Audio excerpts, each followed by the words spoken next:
في يوم عادي جدا سنة 1917 جرس باب اتفتح في مكتب في لندن. جواه ورقة شكلها بسيط، بس المكتوب عليها كان كفيل يغير شكل الشرق الأوسط كله. الجملة كانت: تنظر حكومة صاحب الجلالة بعين العطف إلى إقامة وطن قومي للشعب اليهودي في فلسطين. الجملة اللي بتتقال دايما في الكتب، بس محدش بيقولك إن الورقة دي ما كانتش مجرد وعد. دي كانت صفقة اتباعت فيها الأرض اللي تحت رجلك، واتقسمت فيها خرايط ما كانتش لسه حتى مرسومة. تعال نحكي الحكاية من أولها، من ساعة ما بريطانيا كانت بتطبطب على العرب بكف وبتدي الوعد لليهود بالكف التاني، ومن دور الشريف حسين اللي افتكرهم حبايب وهم بيجهزوا له الفخ، لحد ما قامت إسرائيل رسمياً بورقة مكتوبة مش دبابة. إحنا في يوم 2 نوفمبر سنة 1917 في مكتب آرثر جيمس بولفور وزير خارجية بريطانيا، وعندنا حدث عظيم، وهو إن بريطانيا بتبعت جواب رسمي للورد روتشيلد، واحد من أكبر رموز الحركة الصهيونية وقتها. الجملة اللي كانت في الجواب هي: تنظر حكومة صاحب الجلالة بعين العطف إلى إقامة وطن قومي للشعب اليهودي في فلسطين، وستبذل جهدها لتسهيل تحقيق هذا الهدف. بس اللي ما يعرفوش ناس كتير إن الوعد ده ما كانش طلعت حنية ومفاجأة، دي كانت حركة محسوبة ومبنية على طبخة سياسية معقدة جدا. لما الصهيونية كانت بتتكون في أواخر القرن ال19 كانت أوروبا مولعة بالعنصرية، واليهود كانوا بيتعرضوا لاضطهاد في أكتر من بلد، يعني من الآخر محدش كان طايقهم. ساعتها ظهر واحد اسمه تيودور هرتزل وقالك: إحنا مش هنستنى حد يعطف علينا، إحنا عايزين وطن. وهوب اتولدت الحركة الصهيونية، وبدأوا يلفوا على الحكومات الكبيرة ويقولوا لهم: لو ساعدتونا ناخد أرض في فلسطين هنبقى سلاح ليكم في المنطقة وخط دفاع قوي ضد العرب والمسلمين. بس السؤال المهم هنا: ليه بريطانيا صدقتهم؟ أو بالأصح ليه وافقت تساعدهم؟ بريطانيا وقتها كانت في وسط الحرب العالمية الأولى، والوضع ما كانش أحسن حاجة، بتحارب ألمانيا من ناحية والدولة العثمانية من ناحية تانية، والفلوس بتتسرسب زي المية. فقالك: احنا محتاجين حليف جديد، حد نكسبه في صفنا بأي تمن.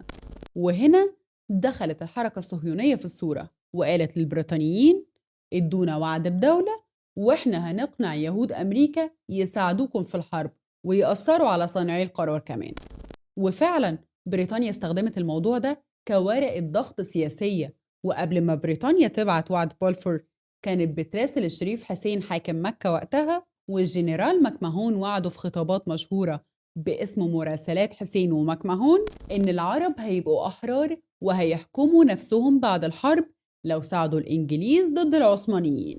والشريف حسين للأسف صدق، وبدأ الثورة العربية الكبرى سنة 1916 على أمل إن بعد الحرب العرب هيبقوا أسياد بلدهم.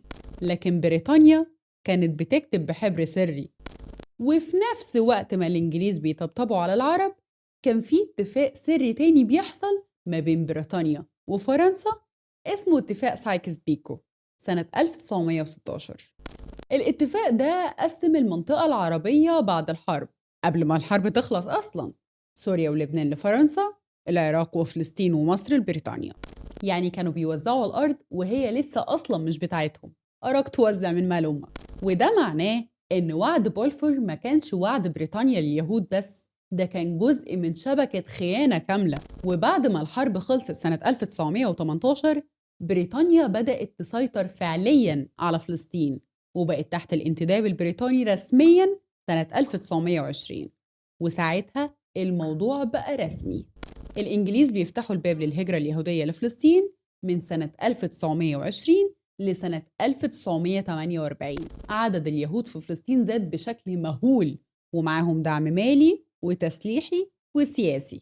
وفي نفس الوقت العرب بيتمنعوا من السلاح وبيتحاكموا لو اعترضوا، وده كان تمهيد واضح لدولة إسرائيل في الوقت ده. العالم العربي كان عبارة عن شتات، دول اتقسمت وحدود اتخطت بالمسطرة وزعامات بتتنافس ومفيش اتفاق على موقف موحد. وبينما العرب مشغولين في الخناقات السياسية، الصهاينة كانوا بيبنوا مؤسسات، بيشتروا أراضي وبيتحالفوا مع الكبار. طب هي فلسطين اتباعت ولا اتسرقت؟ ناس كتير بتسأل السؤال ده، هل فعلا العرب باعوا فلسطين؟ الإجابة المعقدة هي الناس العادية؟ لا، بس القيادات وقتها كانت مخدوعة أو متواطئة أو ساكتة. الموضوع ما كانش صفقة بسيطة، كان خيانة على مراحل، وخطة اشتغلت كويس جدا بالورقة والقلم مش بالدبابة.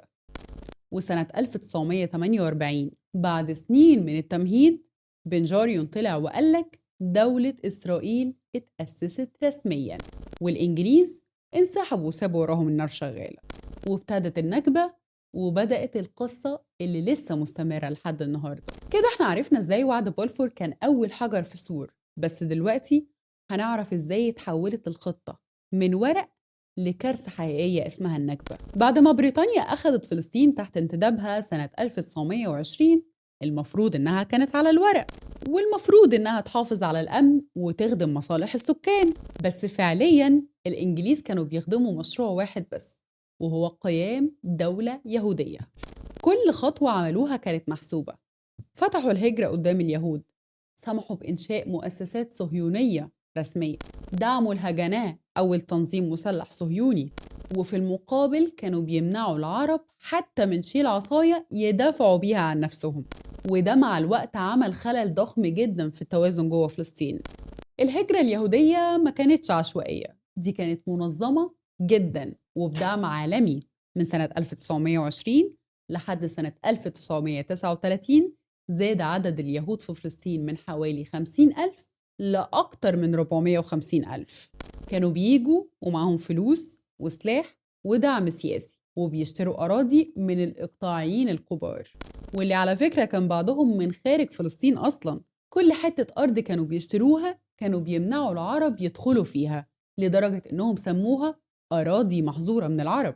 يعني كأنك في بلدك وفجأة يقولولك آسفين، المربع ده ما بقاش ليك أو ما كانش ليك من الأساس. ومع تصاعد الهجرة بدأت المقاومة العربية، قامت ثورة في 1920 و 1921، بس الإنجليز خمدوها بالقوة. وبعدها الثورة الكبرى سنة 1936 لحد 1939، واللي كانت أقوى ثورة مسلحة في فلسطين. بس النتيجة كالعادة الإنجليز قمعوها بوحشية، اعتقلوا، أعدموا، ونفوا الزعماء. وعشان المصيبة تكمل، بعد ما خمدوا الثورة جابوا صهاينة من بولندا وألمانيا وقالوا لهم اتفضلوا البلد فاضية. وفي الأربعينات قامت الحرب العالمية الثانية، ووقتها المجتمع الدولي كله بقى بيشوف اليهود على إنهم ضحايا، خصوصاً بعد الهولوكوست.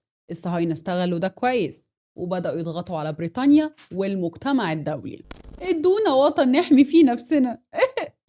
فبريطانيا اللي كانت أصلاً مخططة معاهم من زمان قالت أهو عذر من السما. وفي سنة 1947 الأمم المتحدة عرضت خطة لتقسيم فلسطين، 55% من الأرض اليهود رغم إنهم ما كانوش حتى 35% من السكان، و45% للعرب، والقدس منطقة دولية. العرب رفضوا، طبيعي ما هي أرضهم، لكن الصهاينة وافقوا فوراً لأنهم كانوا ناويين ياخدوا أكتر من كده كمان بالقوة. ومن أول 1947 عصابات زي الهجناء وشتيرن وإرغن بدأت تطرد الناس من أماكنهم حرفياً. مجازر زي دير ياسين سنة 1948 اتقتل فيها 250 مدني، أغلبهم ستات وأطفال. نسف بيوت، حرق قرى، طرد سكان، وانتشرت الإشاعات عن القتل الجماعي علشان يرعبوا القوى التانية وتفضل أماكن ليهم. والنتيجة حوالي 700 ألف فلسطيني اتهجروا من أراضيهم خلال شهور، وده اللي اتسمى بعد كده بالنكبة. وفي يوم 14 مايو سنة 1948 بن جوريون طلع على المايك وقال نعلن قيام دولة إسرائيل في أرض إسرائيل. وفي تاني يوم أمريكا اعترفت بيها رسمياً، وبعدها بشوية الاتحاد السوفيتي اعترف بيها كمان. أما العرب فدخلوا حرب كانت تقريباً محسومة للصهاينة بسبب فارق العتاد والتنسيق والتخطيط. ومن هنا بدأت سلسلة الحروب اللي لسه مستمرة لحد دلوقتي. أنا شروق الصرفي، وده كان برنامج الحكاية من البداية.